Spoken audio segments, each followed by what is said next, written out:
Magandang araw sa lahat mga boss. At ito na mga boss, umpisahan na natin magmuntada mga boss.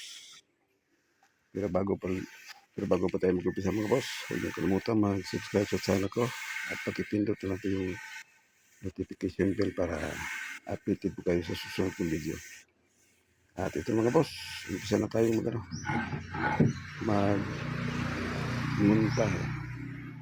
Tara na.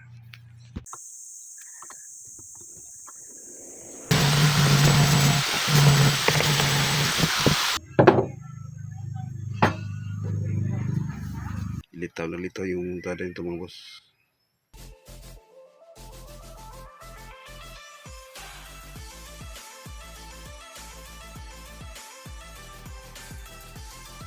Ito pala yung ginawa kong mga boss.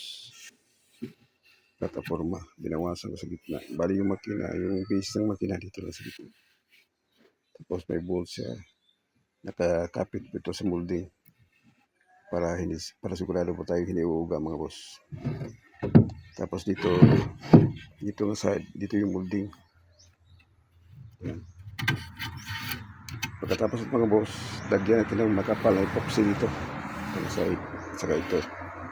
Pati itong sahig, yan, may guhit na yung sahig. Lagyan natin ng makapal na epoxy para pag dinikit natin yan at saka nilagyan ng bolt, hindi siya uuga mga boss. Tapos yung bolt natin apat dito sa makina. Apat na bolt dito sa makina. Dito po yan nakabaon sa ilalim ng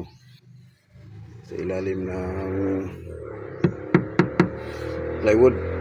Bali yung ulo niya doon sa likod para hindi uuga yung ating mga boss, yung ating pundasyon. Sige mga boss, umpisahan ka mga boss. Panoorin nyo na lang mga boss.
Dito na po siya mga boss.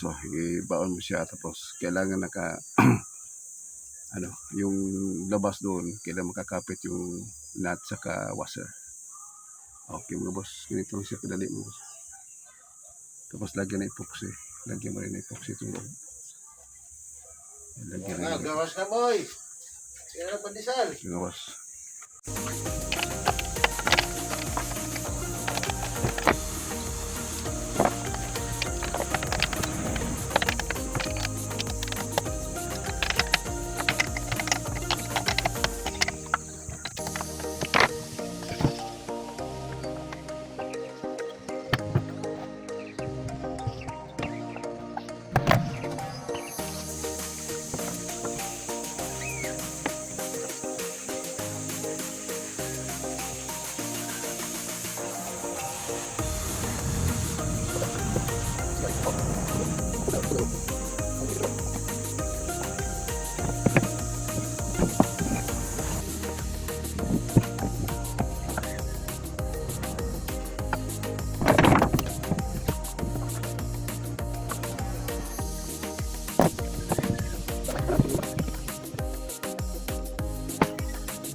Ito na siya mga boss. Natapos na magmuntahe mga boss.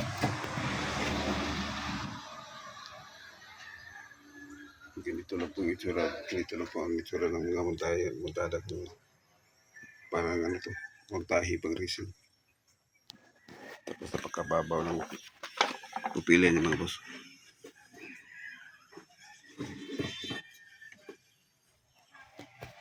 Ganito lang po siya mga boss. Litaw na litaw yung muntada nito mga boss. Okay mga boss. Hanggang dito lang muna sa aking video mga boss. And God bless po sa inyo lahat mga boss.